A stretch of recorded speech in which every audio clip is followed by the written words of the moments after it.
Hello students, good morning everybody. How are you all? Let's read next chapter, the book of Flamingo, chapter number 6, Poets and Pancake,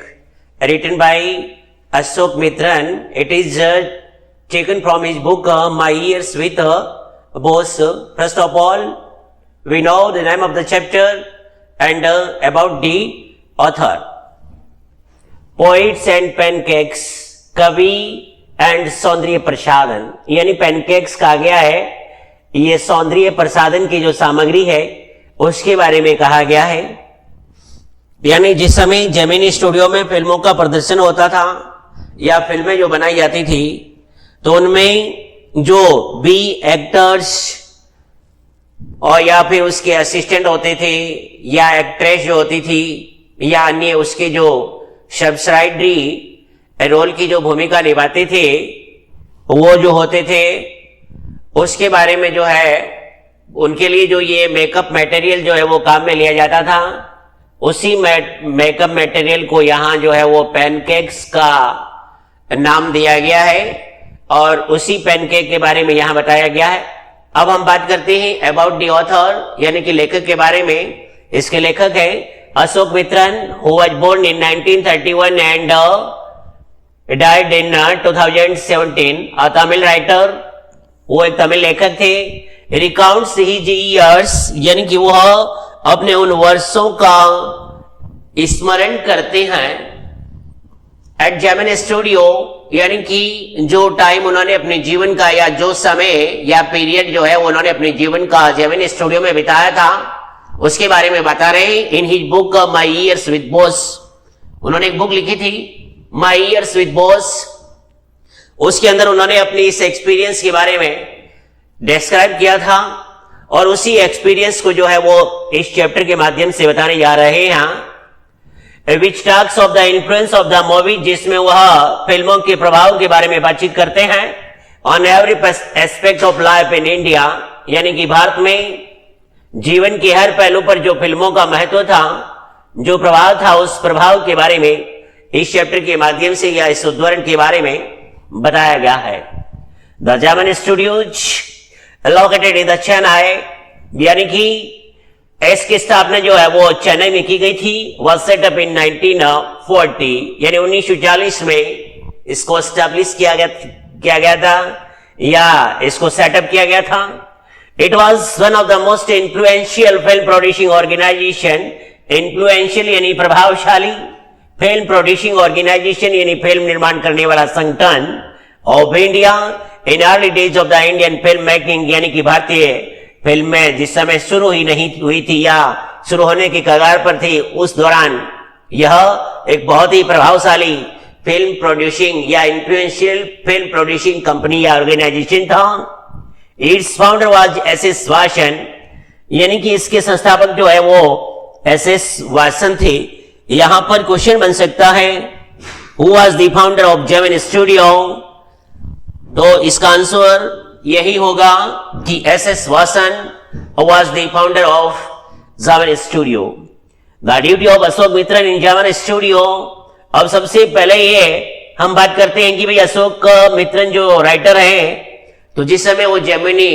studio में काम किया करते थे तो उनका विशेष duty क्या हुआ करता था। Was to cut out newspaper clippings, यानी कि वो समाचार पत्र की क्लिपिंग्स जो है उनको कट करते थे। और वाइड वैरायटी, विभिन्न प्रकार की या विभिन्न प्रकार की जिस रिलेटेड जो टॉपिक्स होते थे उससे संबंधित, of the end store them in files, और उन कर्तनों को वो एक फाइल के अंदर संग्रहित करते थे, इकट्ठा करते थे। Many of these had to be written out by hand, इनमें से अधिकांश क्लिपिंग्स जो है वो हैंडमेड थी, यानी कि हाथ से लिखी थी। Although he performed an insignificant function, he was the most well informed of the insignificant function.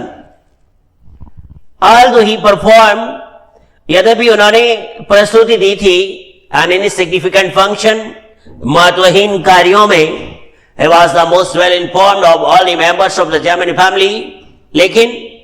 Gemini परिवार में जितने भी लोग थे उन सबसे अधिक इनको हर एक्टिविटी का ध्यान था और सबसे अधिक इन्हीं का उन सभी लोगों से ज्यादा प्रभाव था, क्योंकि अशोक मित्रन जो है वो अपने बॉस के बिल्कुल नजदीक रहा करते थे। The following is an excerpt, अब ये निम्नलिखित उद्धरण या अंश जो है फ्रॉम हिज बुक, उसकी बुक जो कि माई ईयर्स विद बॉस लिखी थी उन्होंने, उससे लिया गया है। अब वो अपने जीवन के बारे में जो अनुभव हुआ था जेमिनी स्टूडियो में काम करते हुए, और क्या क्या वहां जो है कैसे उनको कार्य करना पड़ता था, वो क्या करते थे, उनके बारे में अपना पूरा एक्सपीरियंस जो है वो इस चैप्टर के माध्यम से हमें बताने जा रहे हैं। तो आइए उनके बारे में पढ़ते हैं। Pancake was the brand name of the makeup material, यानी पैनकेक जो है सौंदर्य प्रसाधन सामग्री जिसको कहते हैं, वो मेकअप मटेरियल का ब्रांड नेम था। ब्रांड यानी किस्म। Which Gemini studio bought in truck load, जिसे जेमिनी स्टूडियो जो है वो ट्रक भर के खरीदता था, यानी in large quantity, large quantity यानी कि बड़ी मात्रा में खरीदा जाता था। अब देखो वो कहते हैं कि जो भी बड़ी बड़ी फेमस एक्ट्रेस हुई है, चाहे बॉलीवुड की हुई है चाहे हॉलीवुड की हुई है, जिसमें पहले वो ग्रेटा गार्बो के बारे में बात करते हैं, मस्ट हैव यूज इट, कि उन्होंने भी शायद इस मेकअप मटेरियल का प्रयोग किया होगा। मिस गोहर, और मिस गोहर ने भी शायद ये मेकअप मटेरियल यूज किया है। Vyjayanthimala must also have use to, और वैजयंती माला जो कि इंडियन एक्ट्रेस या पोइट जो भी, उन्होंने भी शायद इस मेकअप मटेरियल का उपयोग किया होगा। But Rati Agnihotri may not have heard of it, लेकिन रति अग्निहोत्री ने शायद ये मेकअप मटेरियल होता क्या है उसके बारे में सुना तक नहीं होगा। The makeup department of the Gemini studio was in the upstairs of a building, यानी कि यह एक जो भवन था उसके ऊपरी मंजिल में स्थापित था ये मेकअप डिपार्टमेंट या विभाग। अपस्टेयर कहते हैं ऊपर की मंजिल में, of A building that was build, और उस बिल्डिंग के बारे में ऐसा माना जाता था कि have been Robert Clive stables, ये जो रॉबर्ट क्लाइव जो थे इंग्लिश कोई ऑफिसर यहाँ भारत आए हुए थे जिस समय हमारे यहाँ ब्रिटिश हुकूमत थी, तो जब उनका वो इंडिया के अंदर जो प्रवास हुआ करता था, उस प्रवास के दौरान उन्होंने इस बिल्डिंग को अपने घोड़ों के अस्तबल के लिए यूज किया था। स्टेबल्स यानी a place where horses are kept, यानी वो स्थान जहां पर घोड़ों को रखा जाता है। A dozen other buildings in the city are said to have been his residence, और ऐसा यह भी कहा जाता है कि उस शहर की लगभग 1 दर्जन बिल्डिंग्स जो है वो उसका आवास हुआ करता था। फॉर हिज ब्रीफ लाइफ, अपने छोटे से जीवन में, यानी कि वो बहुत ही कम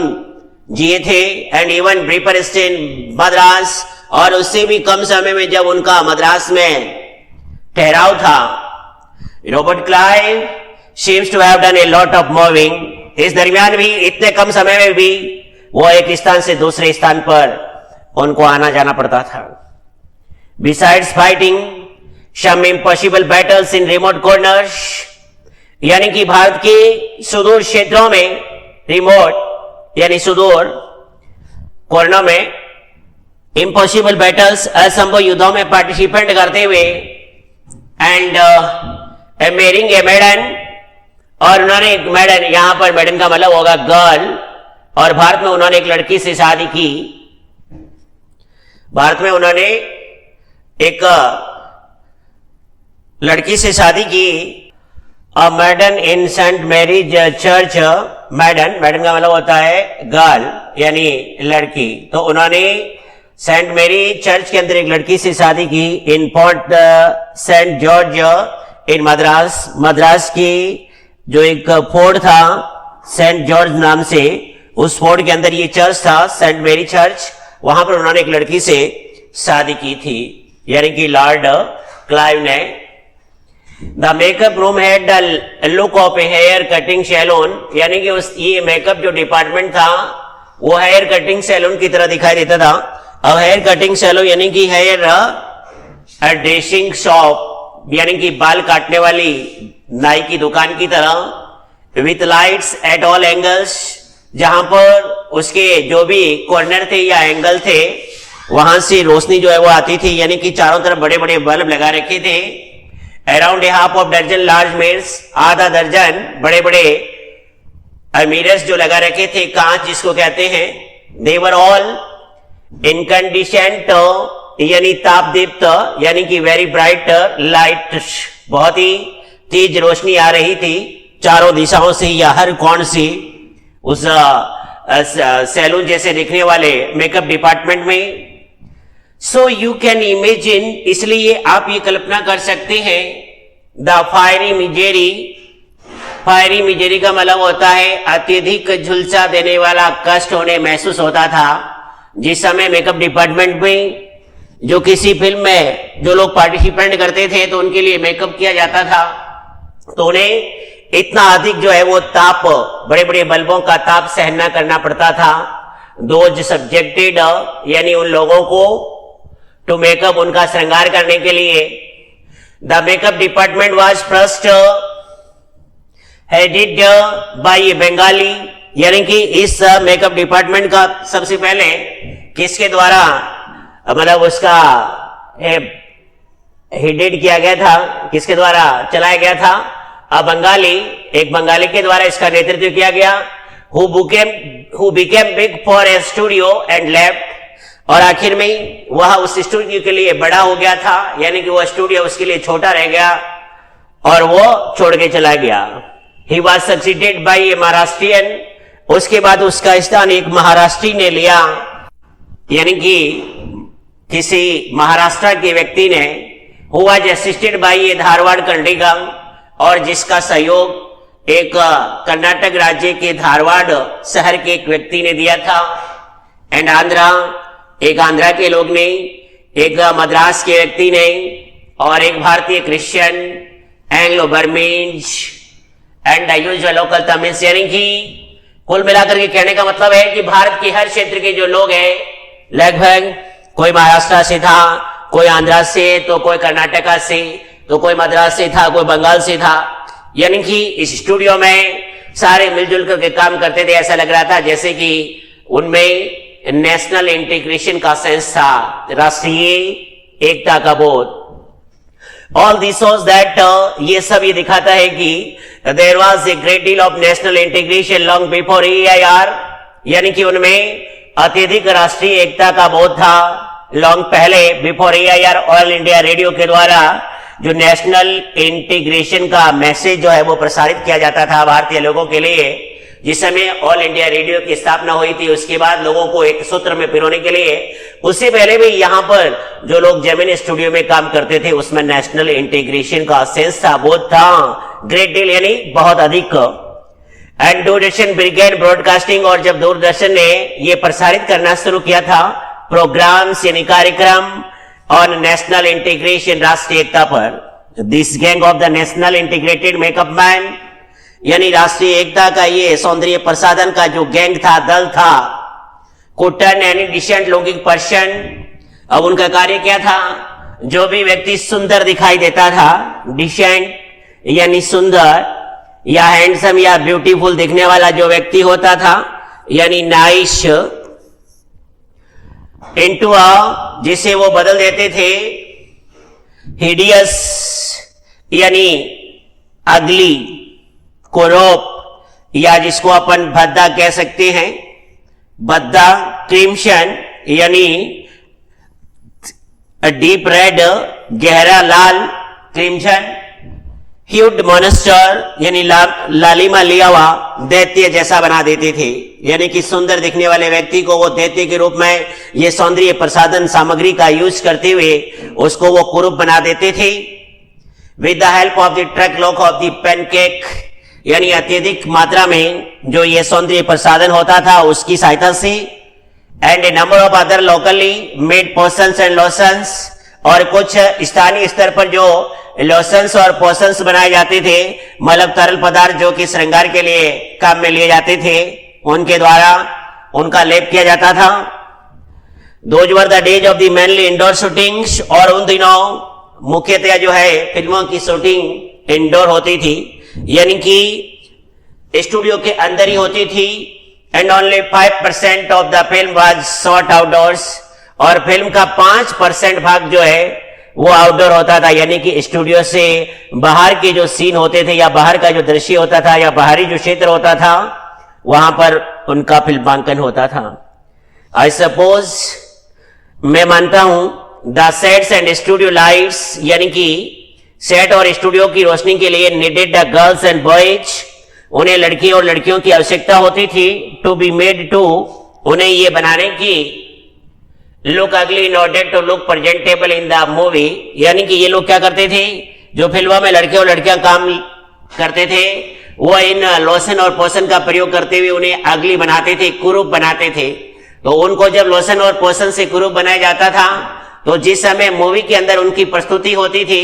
तो वहां पर वह प्रेजेंटेबल दिखाई देते थे, यानी कि सुंदर दिखाई देते थे। स्टिक, स्टिक का मतलब होता है हार्ड, सख्त। Hierarchy was maintained in the makeup department, यानी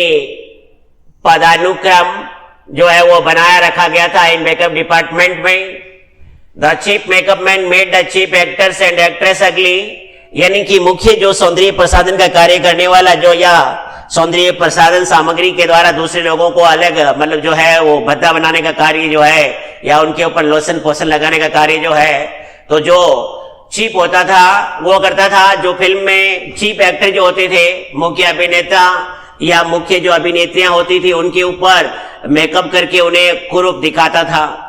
हिज सीनियर असिस्टेंट, और उसका वरिष्ठ सहायक जो है द सेकंड हीरो, यानी कि दोहरे दर्जे का जो हीरो होता था या उसके बाद का सेकंड जो हीरो होता था उसको, और जो हीरोइन नायिका होती थी उसके ऊपर लोशन और पोषण लगा करके उन्हें अगली बनाते थे।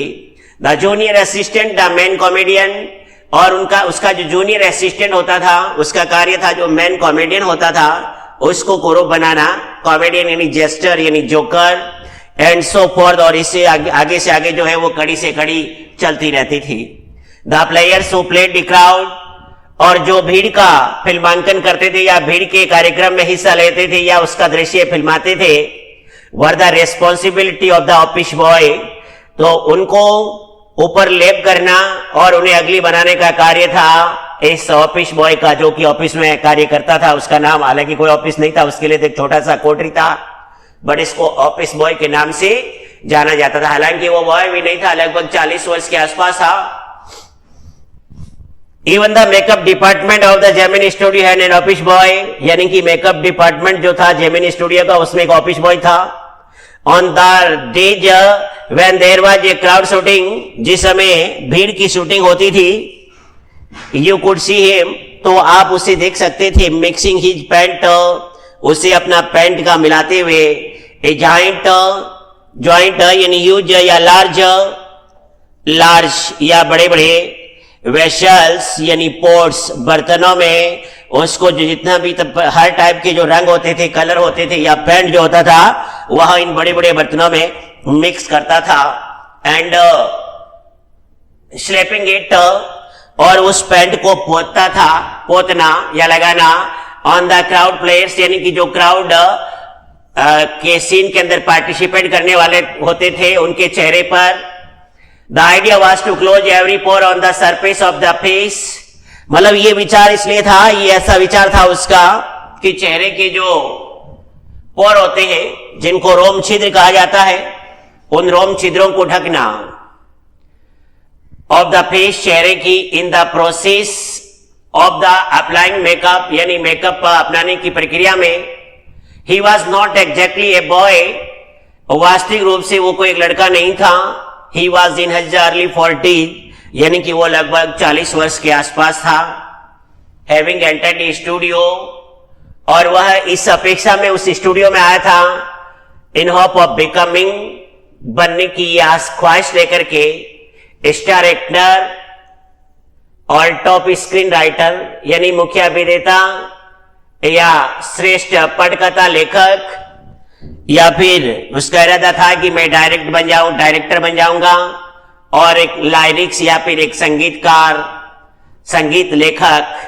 He was bit of A poet, और वो थोड़ा एक कवि भी था। लेकिन जो अपेक्षा लेकर के वो उस स्टूडियो में प्रवेश हुआ था, उसकी कोई भी अपेक्षा जो है पूरी नहीं हो पाई थी। इन दोज डेज, उन दिनों, I worked in a cubicle. Cubicle कहते हैं एक छोटा सा कमरा, यानी कोठरी कहा जाता है। अ स्मॉल रूम, क्यूबिकल जिसको बोलते हैं, अ स्मॉल रूम यानी कि छोटा सा कमरा। To all sides of which, जिसके दोनों तरफ वर फ्रेंच विंडोज, यानी कि फ्रेंच विंडोज हुआ करती थी, यानी कि वो शीशे वाली खिड़कियां जिनके ऊपर छज्जा होता था और बगीचे की तरफ खुला करती थी, उसे फ्रेंच विंडो का नाम दिया गया था। हालांकि लेखक कहते हैं, I did not know at that time they were called the French Windows. उस समय मुझे भी ये नहीं पता था कि इन खिड़कियों को जो है वो फ्रेंच विंडोज के नाम से जाना जाता है। Seeing me sitting at my desk, अब जब लोग वहां आते थे और मुझे अपने डेस्क पर बैठे हुए देखते, tearing up newspapers day in and day out, यानी कि दिन और रात में समाचार पत्रों की कतरने काटते हुए जब मुझे लोग देखते, most people thought I was doing next to nothing. अधिकांश लोग ये सोचते रहते थे कि इसका कार्य सिर्फ cutting the clippings of the newspapers, यानी कि केवल इसका कार्य समाचार पत्र की करतने काटना है, इसके अलावा उसका कोई कार्य नहीं था। इट वॉज लाइकली दैट, और बिल्कुल ये ऐसा ही था। The boss thought like was to, जैसे मानो मुझे लगता था कि मेरा बॉस जो थे वो भी इसी तरह की सोच रखते थे। So anyone who felt I should be given some occupation, तो वहां पर जितने भी लोग काम करते थे वो ये सोचते थे क्यों ना कुछ इसको काम धंधा दिया जाए। ऑक्यूपेशन यानी काम धंधा। वुड बार्ज इनटू, बार्ज का मतलब होता है एंटर, यानी कि प्रवेश करना, ENTER, यानी जिसको भी लगता कि इसके पास कोई काम वाम नहीं है, क्यों ना हम इसको काम दे दें, तो वो आदमी अंदर घुस जाता माई क्यूबिकल, मेरी कोठरी या मेरे कमरे में, and deliver N extended, extended का मतलब होता है लंबा चौड़ा, लेक्चर यानी भाषण या व्याख्यान, वो मेरे कमरे में आ जाता और लंबा चौड़ा भाषण जो है वो मेरे सामने दे देता। The boy in the makeup department had decided, तो मेकअप डिपार्टमेंट के उस लड़के ने ये निश्चय कर लिया था, आई शुड बी इनलाइटेंड, कि मुझे इनलाइटन किया जाए, यानी कि टू गिव नॉलेज, यानी कि मुझे इसके बारे में जानकारी दी जानी चाहिए। इनलाइटन का मतलब होता है to give knowledge, KNOWLEDGE, knowledge, यानी कि वो सोचता था कि मुझे ज्ञान दिया जाना चाहिए। ऑन हाउ ग्रेट लिटरेरी, कि किस तरीके से एक महान साहित्यिक प्रतिभा, टैलेंट यानी प्रतिभा, was being allowed to go waste, जो कि नष्ट होने जा रही थी, एन ए डिपार्टमेंट, एक ऐसे विभाग में, fit only the for barbers and the perverts, जो कि यह डिपार्टमेंट केवल नाइयों और पथ भ्रष्ट लोगों के लिए उपयुक्त था, यानी कि जो कुमार्गी लोग थे या पथ भ्रष्ट थे उनके लिए यह डिपार्टमेंट उपयुक्त था। Shown I was praying for crowd shooting all the time, बहुत ही जल्द मुझे जो है वो क्राउड शूटिंग की जो है मैं प्रार्थना करता रहता था कि क्यों ना मुझे क्राउड शूटिंग का काम मिले और मैं उनका जो है वो लोशन और पोषण लेप करता रहूं। Nothing short of it could save me from his epics, यानी कि किसी भी प्रकार का संक्षेप रूप से भी मुझे जो उसके महाकाव्य से, एपिक्स कहते हैं महाकाव्य, उससे नहीं बचा सकता था। In all instances of the frustration, अब वो कहते हैं कि हताशा या कुंठा के जितने भी सारी उदाहरण हैं, उन उदाहरणों में you will always find the anger directed, यानी कि आप उस व्यक्ति का गुस्सा जो है वो प्रत्यक्ष रूप से सीधा था टुवर्ड्स, सिक्योर और सिंगल पर्सन, एकमात्र व्यक्ति की ओर, ओपनली चाहे खुले रूप से कहें और कवर्टली यानी सीक्रेटली या गुप्त तरीके से, and this man of the makeup department, और मेकअप डिपार्टमेंट का ये बंदा था, वॉज कन्विंस्ड दैट, जिसे ये माना जाता था, ऑल हिज वोज, उसकी सारी चिंताएं, वोज जिसका मतलब होगा वरीज, यानी उनकी चिंताओं का कारण इग्नोमिनी यानी डिसग्रेस, और डिसग्रेस का मतलब होता है अपयश, एंड नेग्लेक्ट और उपेक्षा, यानी कि उस ऑफिस बॉय का ये सारी पीड़ाएं या उसकी चिंताएं, उसका अपयश और उसकी उपेक्षा किस वजह से हुई थी उस स्टूडियो में? Due to Kothamangalam Subbu, यानी कि कोट मंगलम शुभो की वजह से। Subbu was the number 2 at the Gemini studio, यानी कि शुभो जो है वो जेमिनी स्टूडियो में उसका नंबर 2 लगता था, यानी कि वह दूसरे स्थान पर था। He could not had a more encouraging opening in films, हालांकि वह फिल्मों में अत्यधिक इनकरेजिंग यानी कि अत्यधिक प्रोत्साहित करने वाला, इनकरेज करना, यानी कि ओपनिंग फिल्म में then our grown up makeup boy, हमारे इस मेकअप बॉय से ज्यादा, ऑन द कॉन्ट्रेरी, इसके विपरीत, कॉन्ट्रेरी यानी इसके ऑपोजिट में, he must have had to face more uncertain, यानी कि उसे अत्यधिक अनिश्चितता का सामना करना पड़ता था, एंड डिफिकल्ट टाइम्स, और कठिन समय का, और when he began his career, ऐसा कहा जाता है कि जिस समय उसने अपने कैरियर की शुरुआत की थी, there were no formally established film producing companies और स्टूडियो, उस समय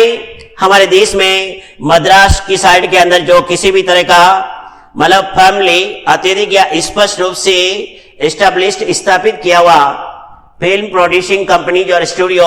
न तो कोई फिल्म प्रोड्यूसिंग कंपनी थी और न ही कोई स्टूडियो था जहां पर वो अच्छी तरीके से जाकर के सेटअप होके काम कर सके। Even in the matter of education, और जहां तक शिक्षा का मामला था, स्पेशली फॉर्मल एजुकेशन, यानी वो लड़का जो है विशेष रूप से औपचारिक शिक्षा ग्रहण किया हुआ था। Subbu could not have an appreciable lead over our boy, हालांकि शुभू जो है हमारे लड़के से अत्यधिक एप्रिशिएबल नहीं था, यानी कि सिग्निफिकेंट, महत्वपूर्ण, बट बाय विचू, विचू का मतलब होता है ट्रेट्स, ट्रेट यानी गुण, लेकिन गुणों के मामले में वो हमारे ऑफिस बॉय से तेज था। क्यों? क्योंकि ऑफ बीइंग बोर्न अ ब्राह्मण, क्योंकि उसका जन्म एक ब्राह्मण परिवार में हुआ था, इसलिए ऐसा माना जाता था कि गुण के मामले में वो सबसे अधिक था। इंडेड सचमुच वो गुणवान था। He must have had exposure to more affluence situation, और वह अत्यधिक एक्सपोजर यानी दिखाता था या प्रभाव डालता था। एफ्लुएंट सिचुएशन यानी प्रभावशाली परिस्थितियों में, यानी कि समृद्ध सिचुएशन में, परिस्थितियों में, एंड पीपल और लोगों में। He had the ability to look cheerful at all the times, और उस लड़के के अंदर मतलब इतनी अच्छी योग्यता थी, यानी कि विपरीत परिस्थितियों में भी वह प्रसन्नचित दिखाई देता था, कभी फ्रस्ट्रेट नहीं होता था, कभी उदास नहीं होता था। Even after having had a hand in top film, यदि असफल फिल्म, यदि उसकी फिल्में असफल हो जाती थी, फिर भी वो कभी दुखी नहीं रहता था। ही always had work for somebody, यानी उस बंदे का एक मतलब काम था, मतलब वो ऐसे एक इंसान ऐसा था जो अपने लिए कुछ नहीं करता था बल्कि दूसरों के लिए। He could never do things on his own, वो अपने लिए कभी कोई नहीं कुछ नहीं करता था। But his sense of loyalty, लेकिन उसकी निष्ठा की पूरी भावना मेड हिम आइडेंटिफाई हिमसेल्फ, उसकी अपनी दुनिया में पहचान बन गई थी। विथ हिज प्रिंसिपल, अपने मुखिया के साथ में या अपने बॉस के साथ में कंप्लीटली पूर्ण रूप से, and turn his entire creativity, और उसने अपनी पूरी रचनाशीलता जो है वो मोड़ दी टू हिज प्रिंसिपल्स एडवांटेज, यानी कि अपने मुखिया के लाभ या प्रॉफिट के लिए। He was tailor made for films, और वो जो है वो फिल्मों के अनुकूल बना था। टेलर मेड यानी कि अनुकूल बनना। Here was a man who could be inspired when commanded, और हमारा ये लड़का जो था इसे तभी प्रेरणा मिल सकती थी जिस समय उसे कोई कमांड देता था या आदेश दिया जाता था। अब जब उसका बॉस जो है किसी फिल्म के लिए किसी डायलॉग को उसको लाने के लिए बोलता था, तो वो डायलॉग लेके आता, the red fights the Tigris, कि चूहा जो है वो एक बाघिन से झगड़ा करता है अंडर वाटर, पानी के अंदर, एंड किल्स हर, और वो चूहा जो है उस बाघिन को मार देता है। But takes pity on the cubs, लेकिन वो चूहा बाघिन को मार देता है, लेकिन उस बाघिन के जो बच्चे होते हैं उनके ऊपर दया दिखाता है। एंड टेंड्स देम लविंगली, और बड़े ही प्यार से उनकी देखभाल करता है। I don't know how to do the scene, the producer would say. तो जब ये डायलॉग या मतलब बात वो सुबह लेके आता था तो प्रोड्यूसर कहता, मैं ये नहीं जानता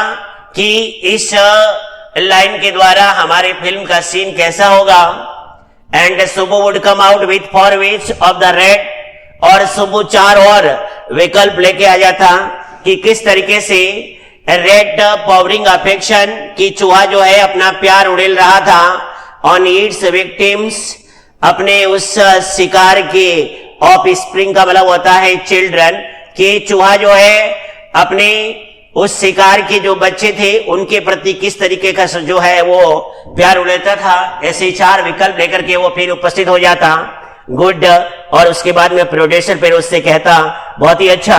but I am not sure it is effective enough.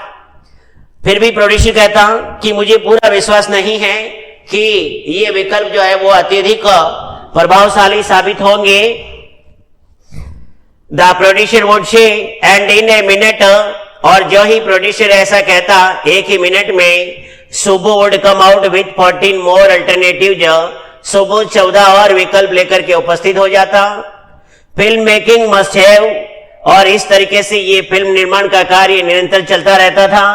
And was so easy with a man, और एक ऐसे आदमी के साथ में काम करना इतना आसान था, लाइक सुब्बू, यदि सुब्बू की तरह कोई आदमी हो अराउंड आसपास, and if ever there was a man who give direction and definition to the Gemini studio, और वो आदमी एक ऐसा आदमी था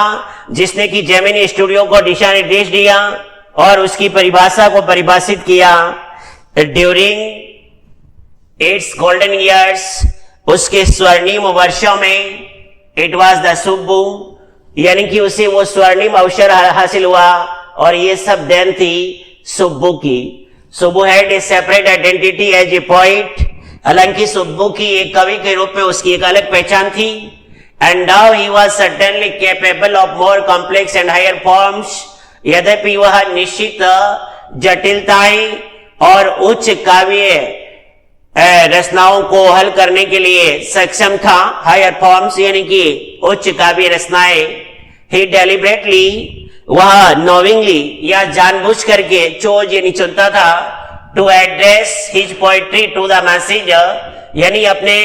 कविता के माध्यम से कॉमन जो पीपल होते थे उनको संबोधित करता था। मैसेज यानी कि आम लोग, कॉमन पीपल जिसको कहते हैं, कॉमन पीपल यानी आम लोग। हिज सक्सेस इन फिल्म,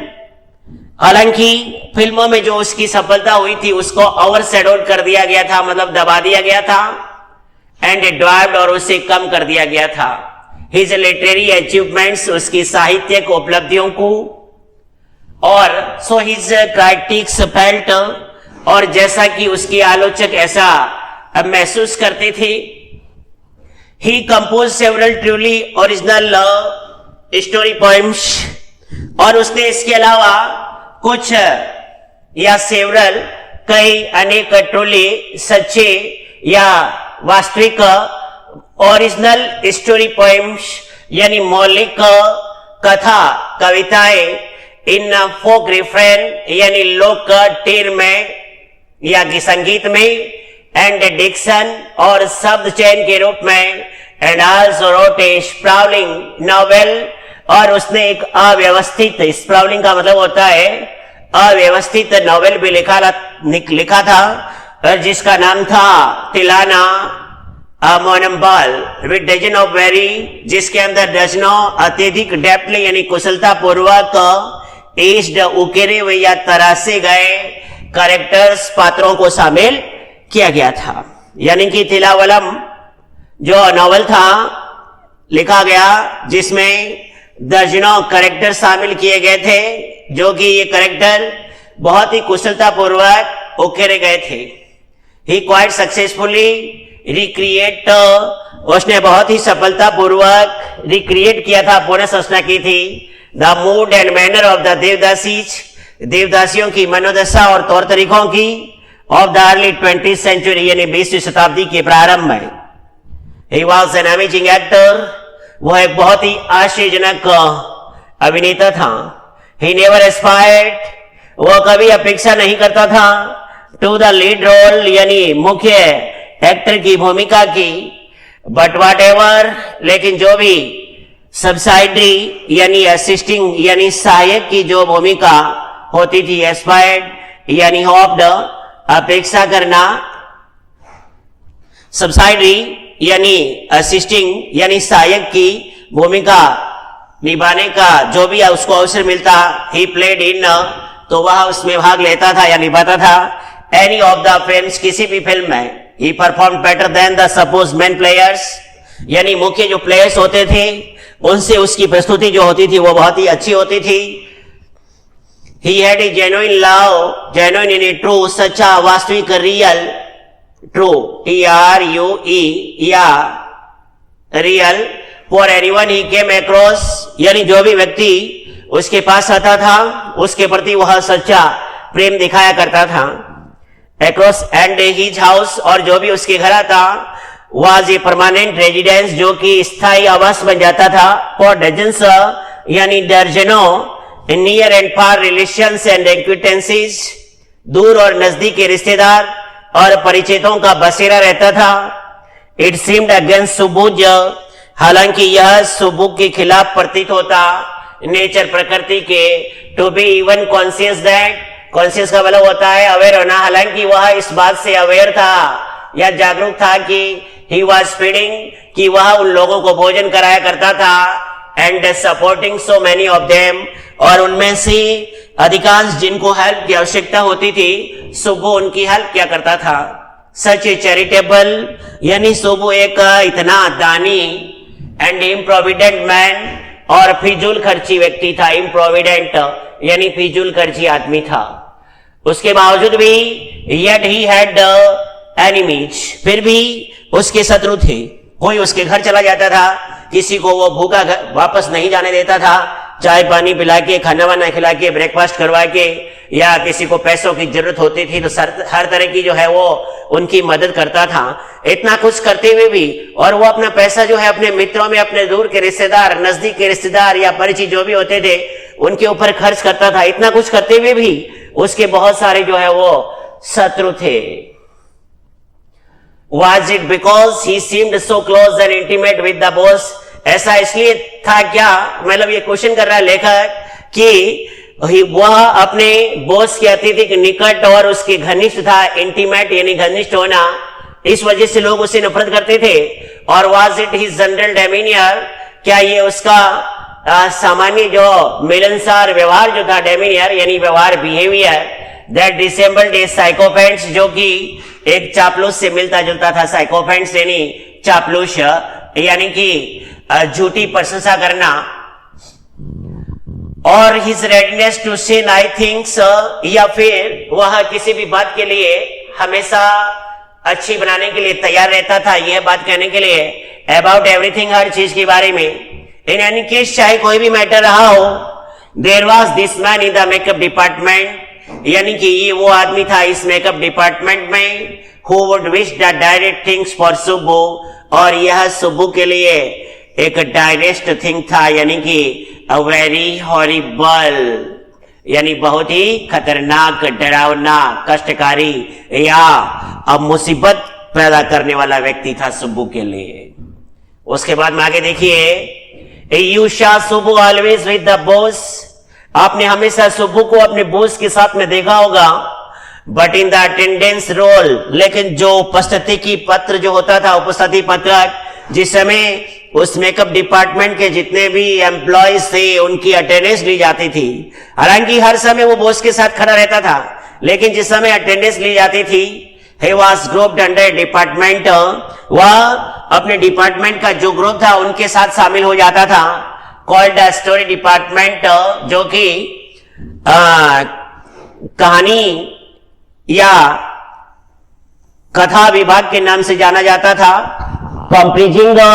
जिसमें कंसिस्टिंग यानी शामिल थे, इन्वॉल्विंग अ लॉयर, एक वकील,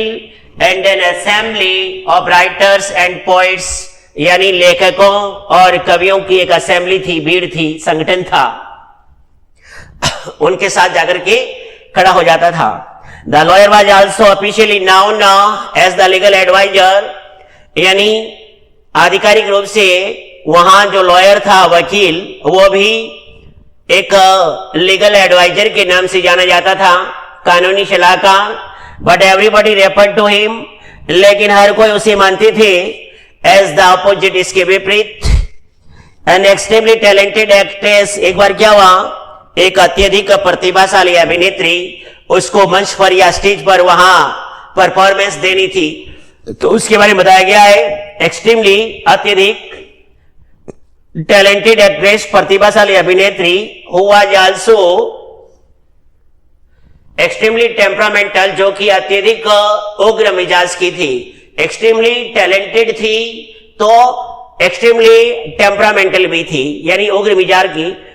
उग्र मिजाज, temperamental. Once believe over on the set, एक बार वो मंच पर ही ब्लीव ओवर हो गई, मतलब भड़क गई, गुस्सा आ गया उसको। While everyone stood stunned, तो जिस समय वो अपनी परफॉर्मेंस के दौरान मंच पर ही भड़क गई, तो वहां पर जितने भी ऑडियंस थे वो सब या और अन्य एम्प्लॉय जो थे वो स्टंड हो गए, यानी हक्का बक्का रह गए, चौंक गए। The lawyer quietly switched on the recording equipment, और जिस समय वो मंच के ऊपर कुछ बड़बड़ा रही थी, तो लॉयर ने क्या किया, रिकॉर्डिंग करने वाला जो इक्विपमेंट था उसका स्विच ऑन कर दिया, तो जो भी उसने उस मंच से कुछ भी बोला वो सारा उस रिकॉर्डिंग इक्विपमेंट में जो है वो रिकॉर्ड हो गया। When the actress paused for the breath, और जिस समय वो एक्ट्रेस बड़बड़ाते हुए सांस लेने के लिए रुकी, स्टॉप्ड हुई, the lawyer said to her, तो वकील ने उस लड़की से कहा, एक्ट्रेस से,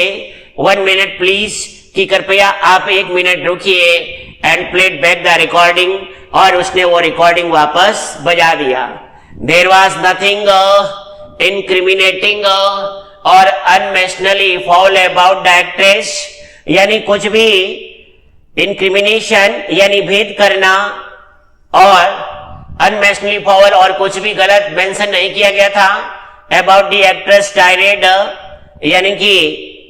उस अभिनेत्री के उस उग्र भाषण में अगेंस्ट द प्रोड्यूसर, निर्माता के खिलाफ। But when she heard her voice again, लेकिन जिस समय उस एक्ट्रेस ने उस रिकॉर्डिंग इक्विपमेंट के माध्यम से उसके द्वारा जो भड़काऊ बयान दिया गया था, उसकी आवाज उसने वापस सुनी, थ्रू द साउंड इक्विपमेंट, उस ध्वनि उपकरण के द्वारा, शी वाज स्ट्रक डम, वो भौचक्की रह गई, यानी कि she was unable to speak, यानी कि वो बोलने के लिए असमर्थ थी। A girl from a countryside, यानी कि वह एक देहाती लड़की थी।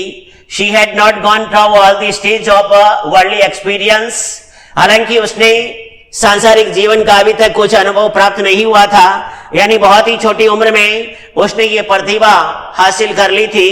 That generally appreciate A position of the importance and sophistication, जो कि अक्सर सामान्यतया इस तरह की पोजीशन पाने के लिए और इंपॉर्टेंस, महत्व एंड सोफिस्टिकेशन, परिष्कृत, that she had found herself, जो कि उसे स्वयं प्राप्त हो गया था इतना, मतलब प्रसिद्धि और सम्मान, महत्व, कैटेपिल्टेड इनटू, इस वजह से वह अत्यधिक तेजी से चढ़ गई, मतलब अत्यधिक तेजी जो उसको मिली थी, यानी कि इतनी जल्दी उसने प्रोग्रेस जो हासिल कर ली थी। She never quite recovered from the terror, अब जब ये घटना उसके साथ में ऐसी घटित हुई और उसके मन में एक डर बैठ गया था, वो अपने जीवन में कभी भी उस घटना से नहीं उबर पाए। शी फेल्ट दैट डे, उस दिन जो उसने महसूस किया था वो डर कभी उसके हार्ट से बाहर नहीं निकल पाया। That was the end of the brief, और यह उसका एक संक्षिप्त एंड ब्रिलियंट एक्टिंग कैरियर और एक ओजस्वी अभिनय का कैरियर जो था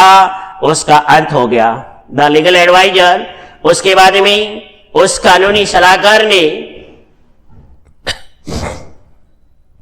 who was also a member of the story department, वो भी कहानी विभाग का एक सदस्य था, had unwittingly यानी foolishly brought about dead sad end, उसने मूर्खतावश उसके एक कैरियर का दुखद अंत कर दिया, unwittingly यानी foolishly, while every other member of the department, अब उस विभाग में यानी कि स्टोरी डिपार्टमेंट में जो भी मेंबर्स थे वो एक काइंड ऑफ यूनिफॉर्म, एक प्रकार की यूनिफॉर्म पहना करते थे, खादी धोती यानी कि एक गांधी जी जैसी खादी धोती पहना करते थे जेमिनी स्टूडियो में काम करने वाले हर लोग, विथ स्लाइटली ओवरसीज्ड, जो कि थोड़ी सी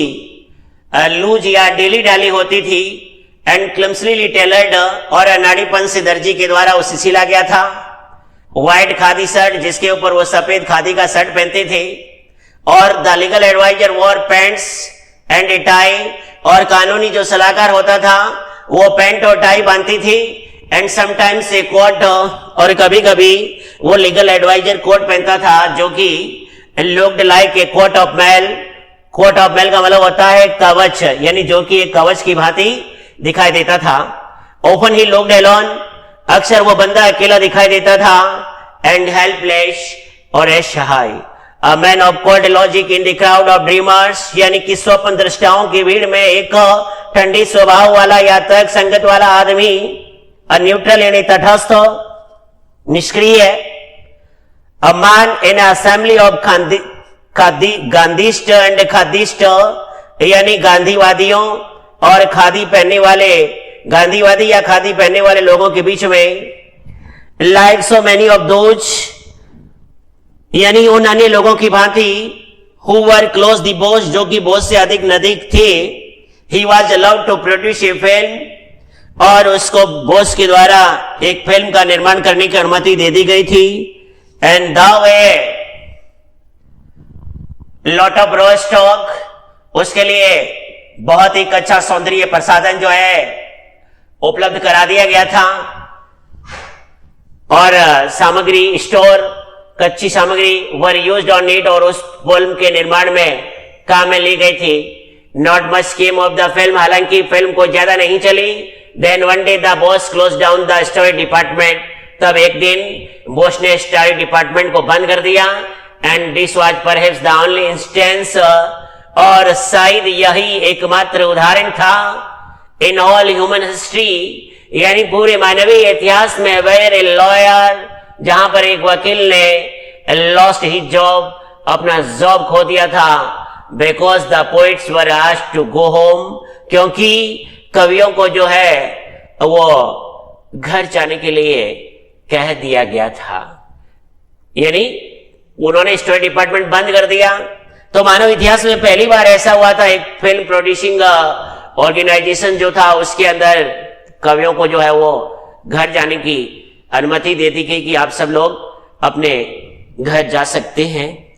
और आज के लिए इस क्लास में अपन इतना ही रीड करेंगे, इसका रिमेनिंग पार्ट जो है वो अपन